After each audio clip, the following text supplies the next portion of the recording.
Well, if you didn't see my videos and maybe you were living under a rock and didn't see any social media stuff, Mike McCarthy was named the next head coach of the Pittsburgh Steelers. McCarthy is a Pittsburgh native.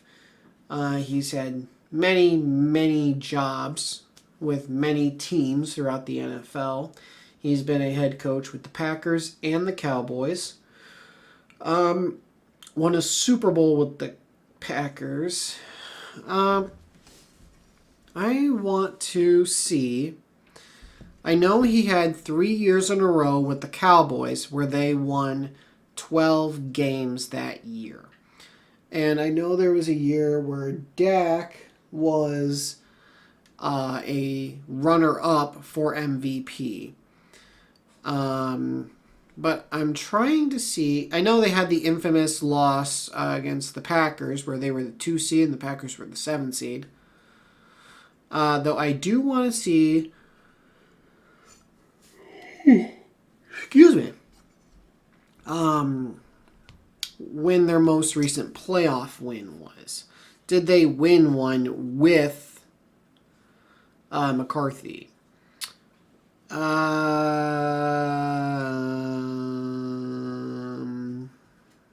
Okay, so their last one was January 16th, 2023. So the Cowboys haven't won a playoff game in 3 years now.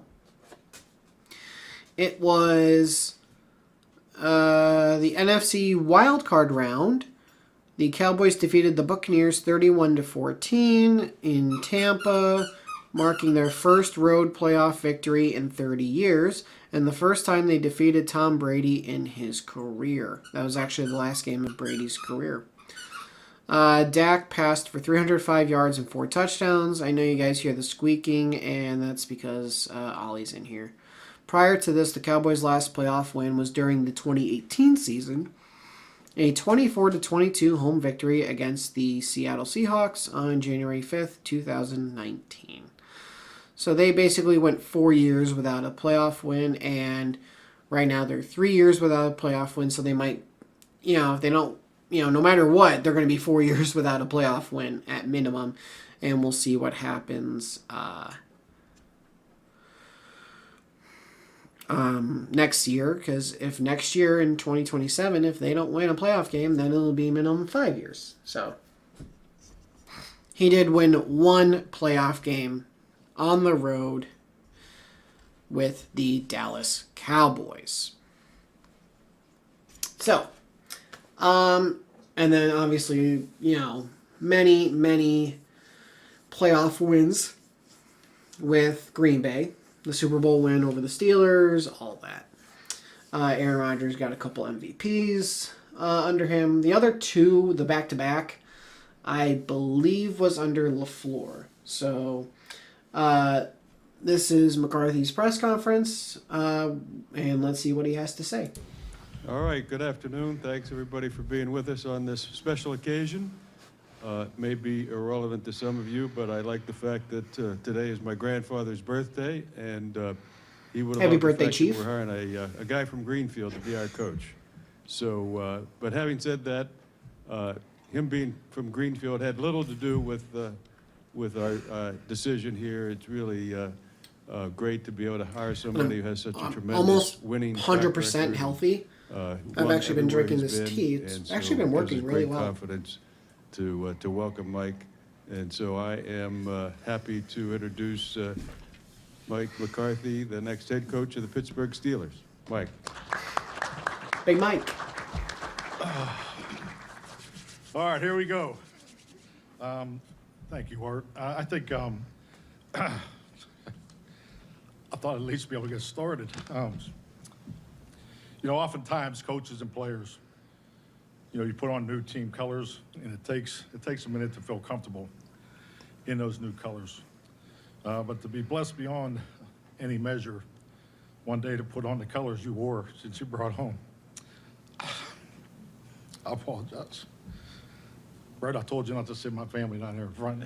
This is so unfair. When you come home from Mercy Hospital, I do want to thank Art Art Rooney, Omar Khan, Dan Rooney, and the entire Steelers organization Obviously not for Art's the trust father. they placed Art's in me son. to represent one of the most storied franchise in all sports. I understand and embrace the responsibility, the privilege, and the weight that comes with this stewardship. This city, this franchise, this fan base means the world to me because Pittsburgh's my world, and it's just awesome to be back here. I do want to thank two men I'm very fortunate to call friends, Mike Tomlin and Bill Cowher. They've represented this organization with such class, and I'm honored to follow in their footsteps. They left the proverbial cupboard full, for sure.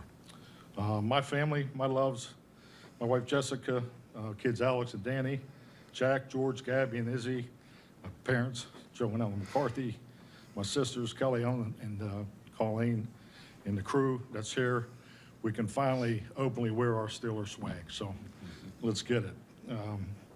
My heart is full, my focus is singular, and it's time to bring another championship back to this great city.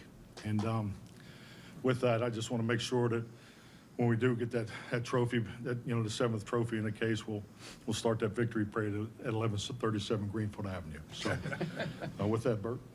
All right, if you guys want to raise your hand, we'll pass the mics over.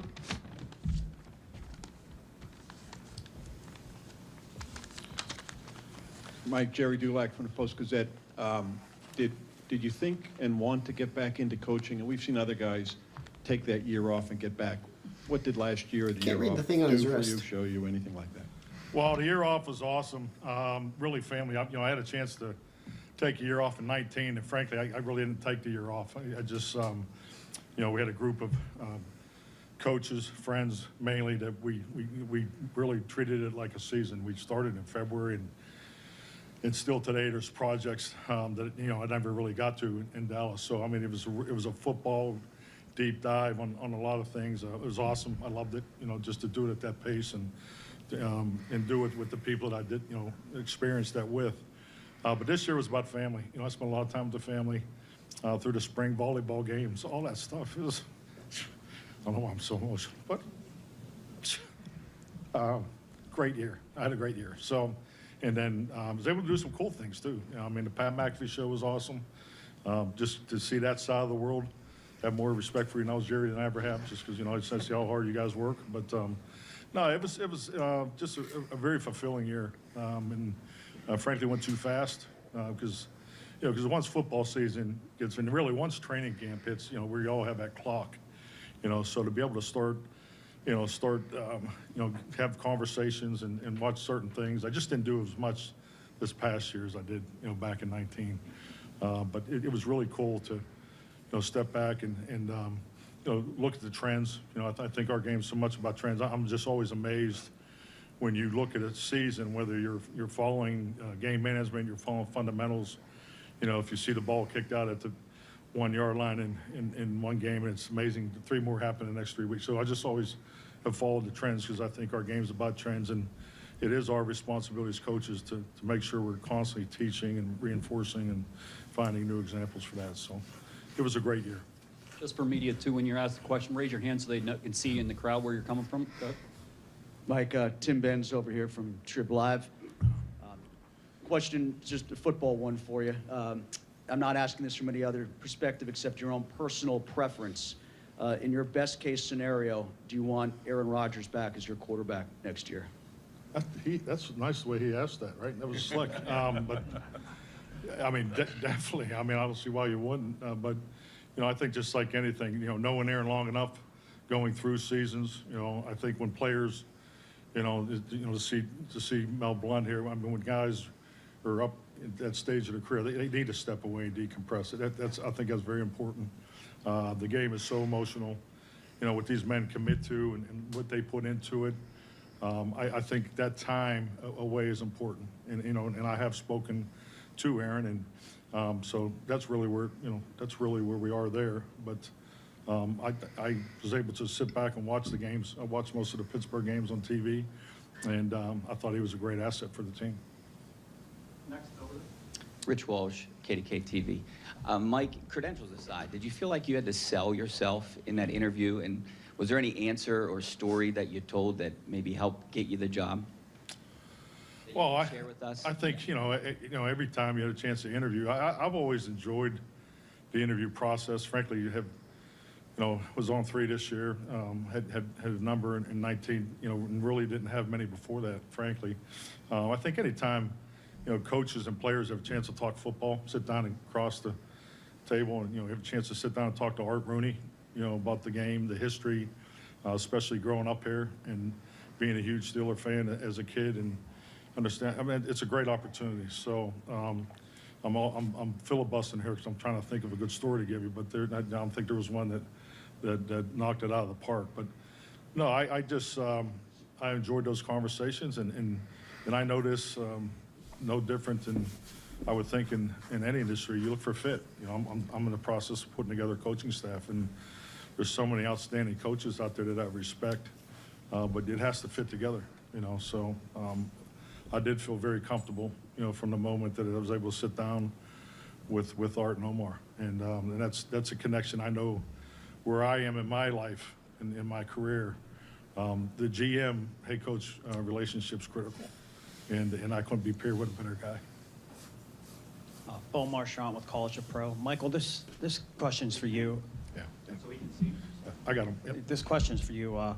In terms of absent of being a Pittsburgh guy yourself, but when you looked at the roster specifically, what attracted you most to the roster, and what are you happiest with in terms of the roster? Oh, I mean, I love the roster, and I think it's Omar's turn to talk here, but I think it's a roster that, is fluid. And what I mean by that, the first thing I always look for, I know in my head coaching years, how many players do we have returning on contract? We had 52, we had 61, Right. 64, because frankly, I mean, the draft's really important.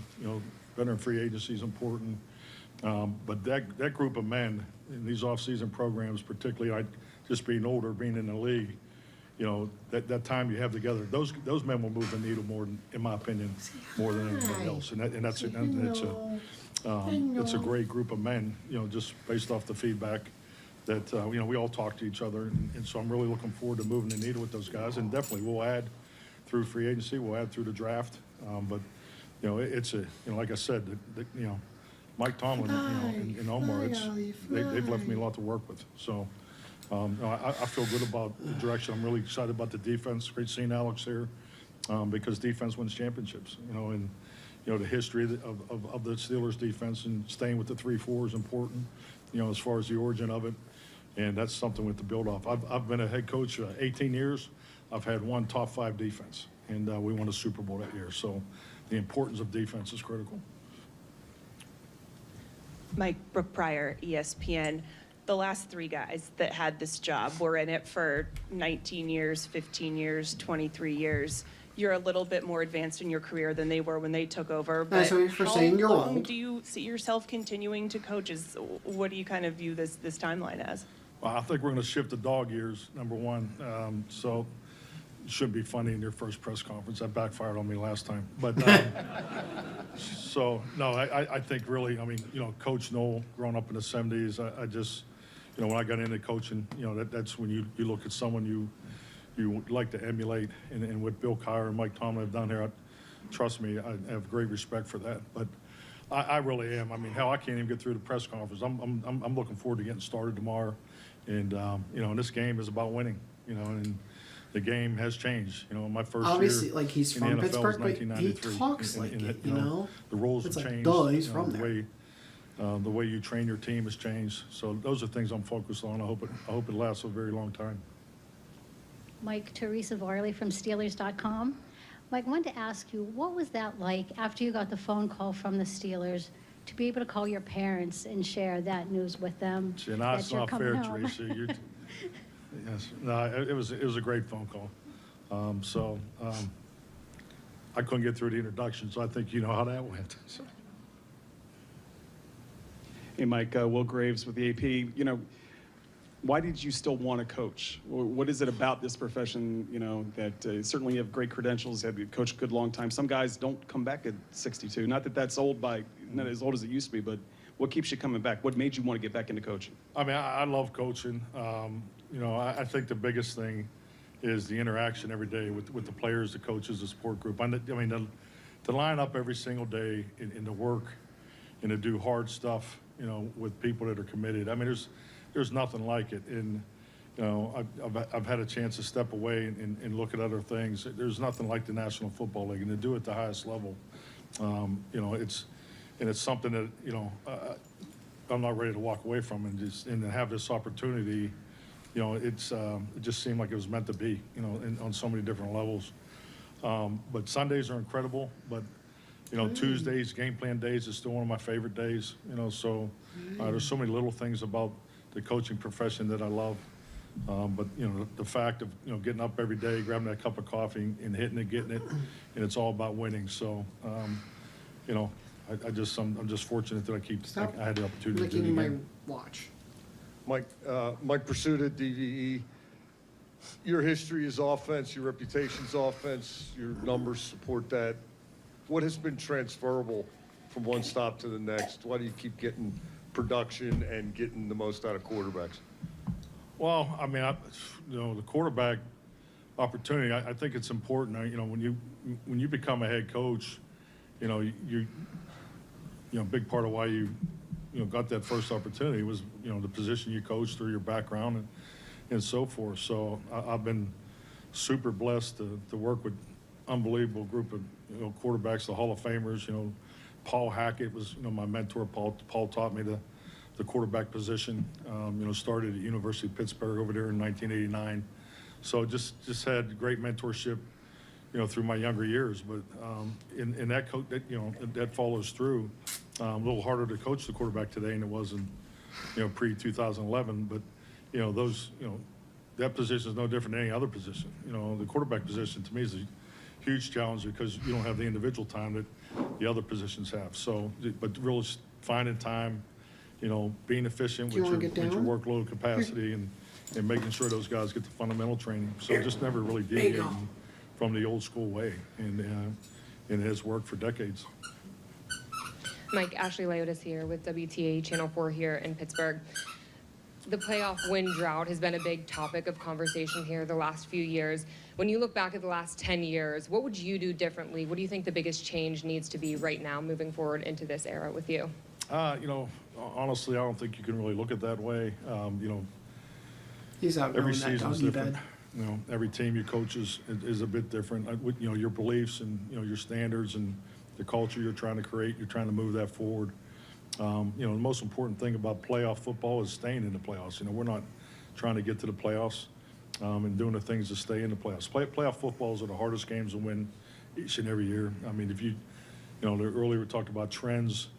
You know, I think that, you know, the trends of the fourth quarter changes is something that, you know, I know I've been watching, the momentum shifts and so forth, because, you know, in a lot of ways, when I look at the training of the team, especially the way the off-season programs is orchestrated, you almost have to re-engineer how you want your team to train. And what I'm talking about is you need to put more time and energy into the end of the game, because, I mean, you look at the playoffs, because it's about winning the championship. It's not about getting to the playoffs and winning one game. It's about bringing the trophy home, and that'll always be the goal. So I think the trends of the, you know, playoff football. I think there's been one game this year that didn't come down to the last series in the whole playoff, you know, outcome, and that trend has been in place for years. So there's not too many games in the playoff that, you know, that does not come down to the 2-minute drill. And then, as I already stated, the fourth quarter momentum swings this year have been at a record pace. So that's what I pay attention to, and because we all have the same amount of time to train the team. The players, you know, have the same amount of time to put it into when we're able to work as a team. But, you know, where are you spending that time? So that's really my approach to how I would attack the, you know, the playoffs. Mike, Jeremy Scott from WESA here in Pittsburgh. There's the legend of the unopened Iron City can that was passed along from Coach Knoll to Coach Cower, then from Coach Cower to Coach Tomlin. Did you get that can? Well, I really haven't had a chance to, you know, get to the office yet. So, but yeah, I'll let you know. So. Mike, Mark Cabali, Steelers correspondent for the Pat McAfee Show. You've had great success over the years developing quarterbacks, but you're taking over an organization here who wants to win now. How do you balance winning now and finding that next franchise quarterback? Well, I think you're always developing the quarterback. And I, been blessed to have, great starters, particularly, the last one, the Dak Prescott, Aaron and Green Bay Brett. But we've always approached it as the quarterback room. And because, that second quarterback, a third quarterback, they need to emulate the starter because that starter is dictating the rhythm and the timing and the precision with the perimeter guys. So I'm excited where I'm going with this. I'm really excited about Will Howard. I think he's someone that I thought he really came on there at Ohio State. I'm anxious to work with him. So, I mean, it'd be great to have Aaron back. But, Will and Mason, I'm really excited to get started with those guys.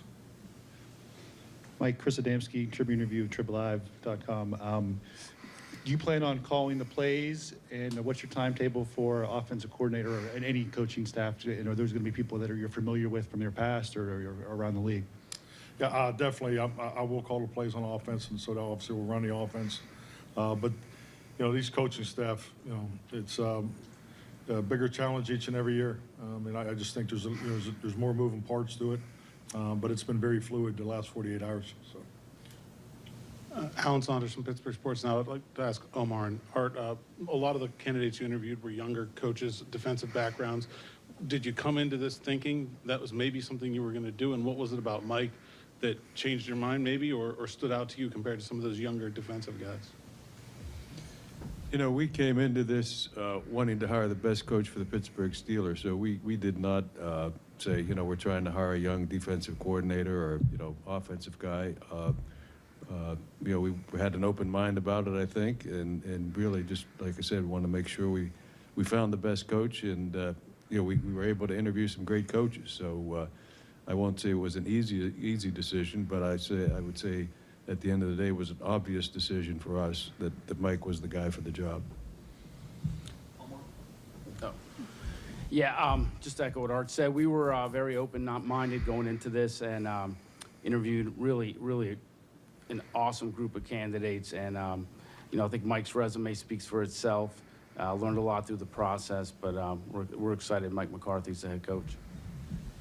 Misty Matthews, Steelers.com. Coach, this is for you and Omar. You guys crossed paths with the Saints many years ago. Short period of time. Is it surreal to be sitting next to each other in the capacity that you are today, and what do you remember about each other back then?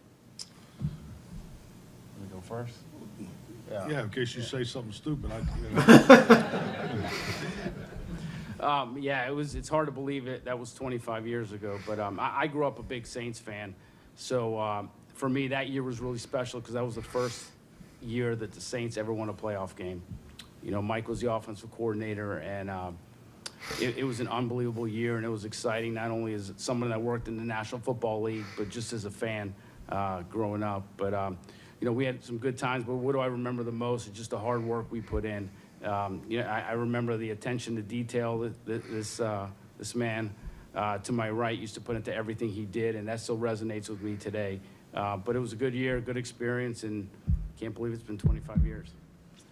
It's gone fast, and I just, I always remember the first impression of Omar. You get hired, and just things are going 100 mile an hour, and it was my first time being a coordinator. And Omar had worked down in the personnel department and worked with the cap, and Jim Haslett had asked if I want him to work with us on offense, and it was awesome. I think it opened his eyes up to what coaches and players really put into it, and and I always admired. You can see right away he's going to be successful, very bright, hardworking, and and I think we just have always been connected since then. Hey, Mike, Jeff Hathorn with The Fan and KDK Radio. You mentioned defense wins championships. You got a lot of defensive guys up here. What is your defensive philosophy, and what are you looking for on that side of the ball from a coaching standpoint? Well, I mean, as we build the staff, I mean, we definitely want to build off what's in place here. I mean, just as a whole, with this being the third organization that I've walked into. The first day, I don't believe in the throw out the baby with the bathwater method. I believe in building off what's in place. And there's a lot here in place. I mean, the defense is, system has been here since 1992. So, came here with, Coach Cower and Dom Capers. So always been a fan of it. Always felt it was the toughest one to compete against as an offensive coach. Part of the reason why I went to it in Green Bay. So, those are the things we're focused on right now. We're putting the staff together, but, ideally we want to keep the language the same. So I think, those are big decisions when you come in here, because when you got something that works the way it's worked here for so long, I think you should try to do everything you can to build off that, if possible. Mike, Jenna Harner, WPXI. In an interview you did in Dallas a few years back, you said family first, family and football, and you coach your team that way. What does that look like, and why is that so important to you? Well, I think just like anything, it's how you're raised. I think it just the basics. Treat people the way you want to be treated.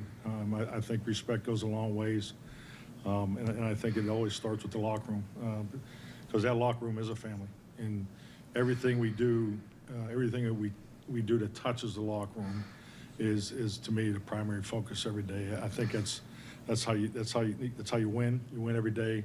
Those men are making the sacrifices. Those guys are performers, and when they cross the white lines, we got to feel that we've given them everything to be successful. So it's really keeping the light on the locker room, which is the family. Shelby Cassasi with WPXI. What qualities are most important to you as you form your coaching staff underneath you?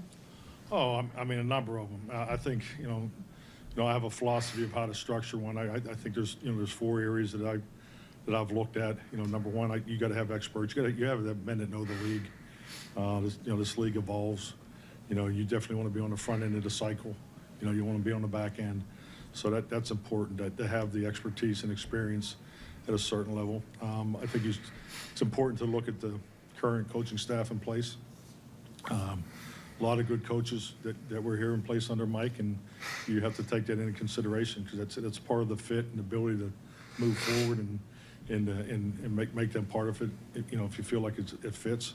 And the third one is, you got to look at some of the young and new ideas out there that would fit the direction that you want to go with your team. So, and then you got to have them young dudes. You got to have the guys that grind. You got to have the grinders that are going to be there. And frankly, they came up the way Omar and I did. We didn't have the resources back then that you have today in computers. So, you slept in the office back then. You did those things. I'm not looking for that now because of the resources you do have. But so staying true to that, that methodology is how I've done it. And at the end of the day, it has to fit together.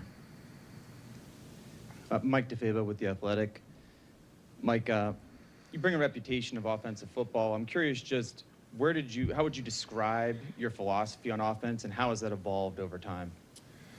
Well, I'm a believer in the tradition of the West Coast offense, and the first thing that always came to mind was the offense needs to be built to make the quarterback successful, for as simplistic as it is.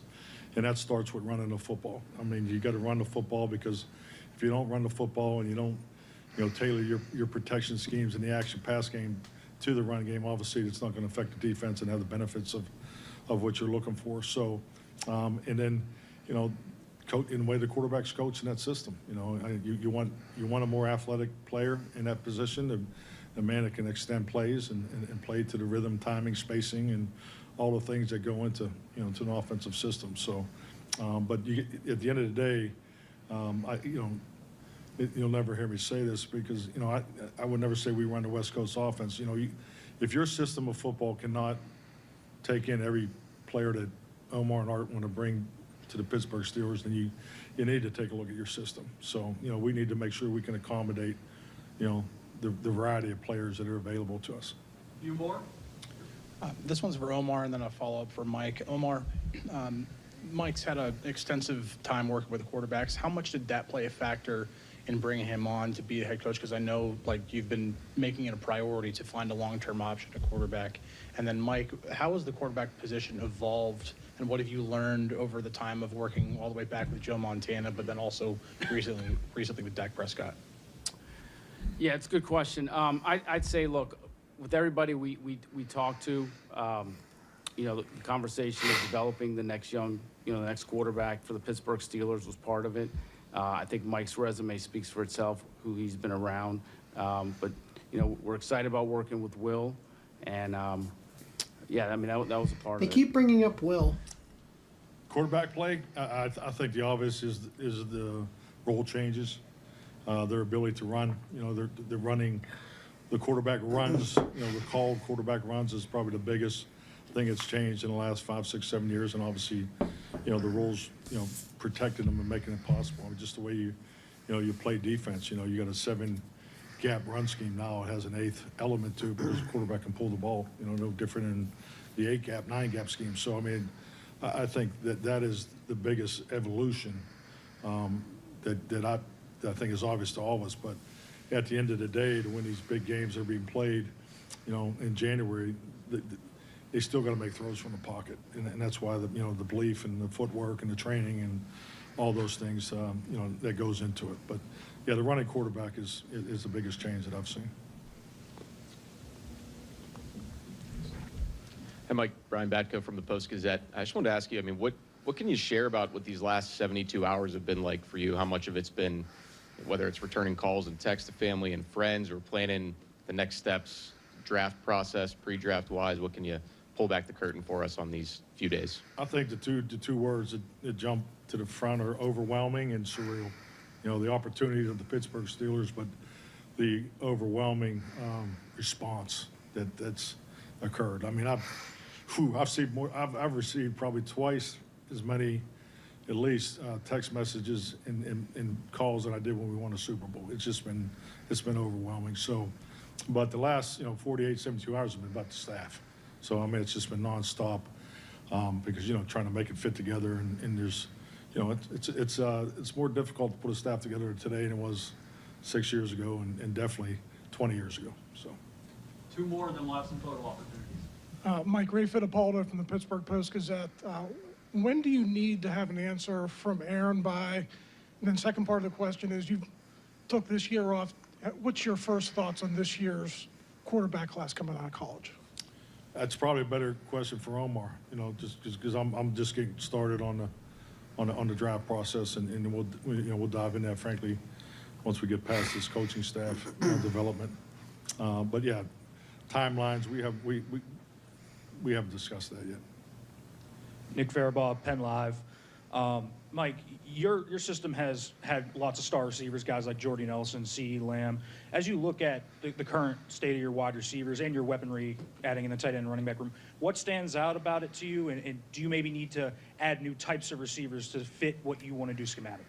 Well, I just think like any coach, I mean, you're supposed to look at what you have and you look at the opportunity to develop. And, as far as the receiver position as a whole, we were at our best in Green Bay. The Jordy Nelson era is because all those guys work so well together. And, this game's about matchups. Your ability to put, your third receiver on the third corner or the third, and hopefully that's a favorable matchup, or move those guys around. And, you want your receivers to be able to play all 3 positions, because when you can have the flexibility of that, goes back to the first statement about making a quarterback successful, because the quarterbacks are trained in conceptual, in conceptual development of how you throw the football. So that helps you with their footwork training, because, but if you got 900 plays just to beat every defense or beat every, that's very difficult on a quarterback. So if you truly want to play to the rhythm and time of the quarterback, your perimeter guys being able to play multiple positions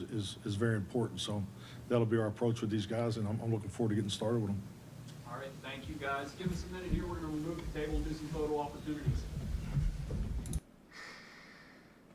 All right.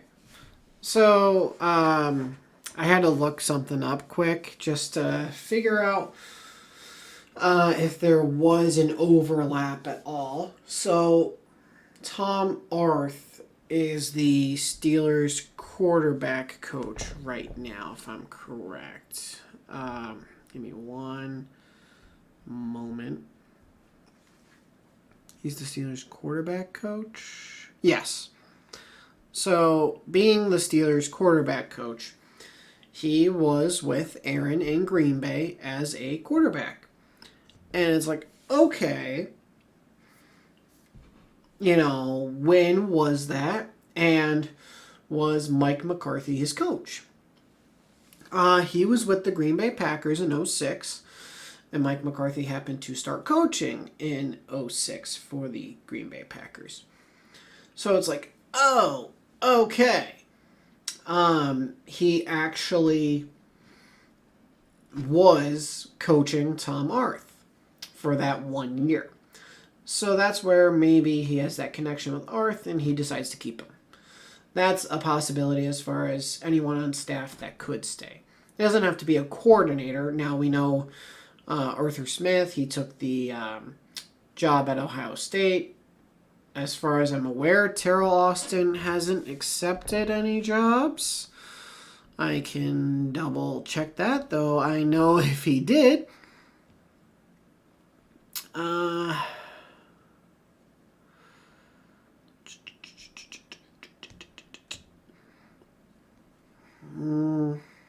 No, as far as I can tell, he is still the coordinator. Yeah, as far as I can tell, he is still the DC for the Pittsburgh Steelers. So it doesn't have to be and I know Danny's down in Tampa. So it does not have to be a coordinator that is kept. It could be a positional coach or an assistant somewhere. So quarterback coach, wide receiver coach, D-line coach, and then the strength and conditioning coach it could be. You could keep the the assistant D-line coach, or, it's a corner coach. Not a secondary or a DB coach, just a cornerback coach. You could keep. There's so many different positional coaches, and then there's different, just all around, miscellaneous tasks or job titles that these people have and do. So, we don't know who's staying. We don't know who's going. And I'm going to take this off. So, I can definitely tell there's one thing, right? He is definitely going to be motivated. Now, you're the head coach of a team. You're going to be motivated to win. You want to win. Your job as coach is to win. But when it's the team that you grew up rooting for, whether it be your hometown or you're just a fan of them, this team in this city means something to you. So I feel like he's going to try that little bit harder, and he's going to be just that little bit more motivated. I really don't think you can't say he won't be motivated, Like, if you're going to be like, nah, he won't be motivated to win. Like, okay, you're a fan of the Steelers, you're a fan of the Cowboys, the Texans, the Chiefs, you're a fan of the Seahawks, the Bills, like, whoever your favorite team is, or your hometown team, whatever. And you have the opportunity to try to coach that team to win a Super Bowl. You're telling me, like, you don't want that? Or that you wouldn't try that little bit harder to do it? So, and, you saw it with how emotional he got. And obviously the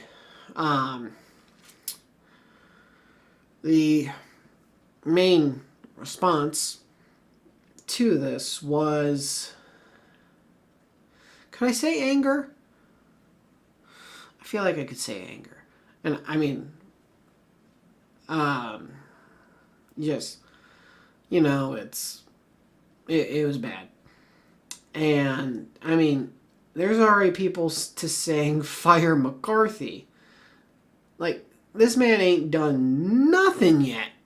And that's the thing. Like, obviously, I hope we're all wrong. And that in a year from now, we're in New England spot and we're representing the AFC for the Super Bowl. Like, like, obviously I want to be wrong. Like, you know, I think I talked about this in the video where where I'm like, oh, now you plan to hire him. Right? So, by the way, it's a 5-year deal for McCarthy. Don't know if that really matters or not. So, he'll be 67 when that deal's over. But basically, was I angry at the hire? No. Was my feeling that this hiring of Mike McCarthy was an embarrassment? No. Was I disappointed in the hire? Yes. Am I still a little disappointed in the hire? Yeah. So, I had a top 5 list, right? He wasn't part of that top 5. Do I think he's a good coach? I do. Is he really the long-term answer? No. No, because of his age, he's not the long-term answer. But, and this is but, if by hiring him, if that leads to our next franchise quarterback, then the hire was worth it. Even if we win, say, 1 playoff game in the next 5 years. Hypothetical. But we know we have the franchise quarterback. I think it was worth it. Now, I think it was Lev Bell. He put something out on Twitter and basically said like the Steelers were going to go like 4-13 next year. Well, if they do, then they'll have a high draft pick. And it is interesting that they kept bringing up Will Howard and how like they're excited for him. So that might be something to watch out for. You know, does he have... I mean, you know, I would say barring Aaron coming back or giving big money to a free agent quarterback, I would say Will has a chance to take the starting job this year. Now, let's say we get to June. Aaron says, all right, guys, I decided I want to come back. And they're, you know, and Will's been lighting it up, and they're like, we're just going to go with Will. Is that a possibility? Maybe. Now, I mean, we don't know how the relationship is. This could bring Aaron in or drive him away. We'll see. And then as far as the response on socials, I did see some people, not everyone, but some people opened up a bit more to the hiring, right? Where, like, essentially one person was like, fuck, all right, you know what? Fuck it, I'm in. Like, another one was like, they loved his emotions, like the raw emotion of the press conference. Again, similar to what I said with, you know, the whole motivation factor.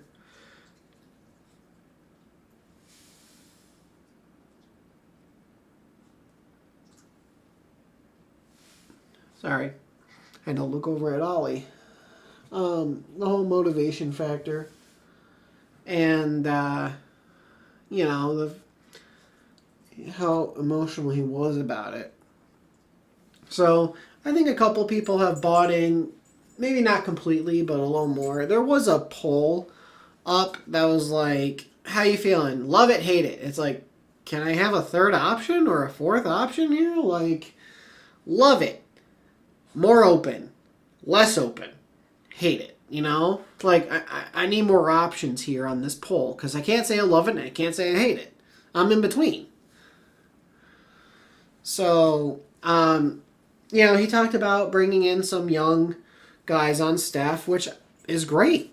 You know, and that was another thing where people that didn't love the hire, they're like, you know what, though? If he brings in the right coordinators, if he brings in the right coaches, this may not be so bad. And who knows, you might have McCarthy. He brings in whoever.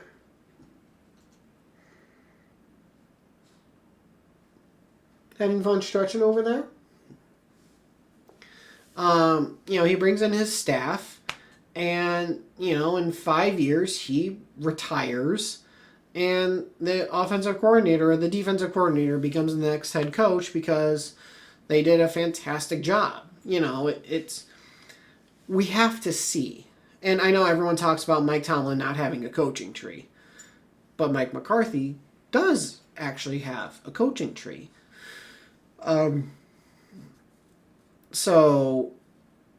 Which I didn't know until today, that he actually does have somewhat of a tree. I guess Ben McAdoo. Now, it's like, Ben McAdoo, you serious? But I guess Ben McAdoo is from the Mike McCarthy tree. So there's a couple of guys that come from his coaching tree. Come here, Ollie. But I didn't know that. So we'll have to see. But that is it for this video. If you guys did enjoy it, please do leave a like. Let me know your updated opinions on the Mike McCarthy hiring. Have you warmed up to it a little more? Have you, do you like it a little less? Do you love it? Do you hate it? Let me know what you think down in the comments below. And I'll see all you guys in the next video. Thanks for watching. And Ollie says bye. Bye.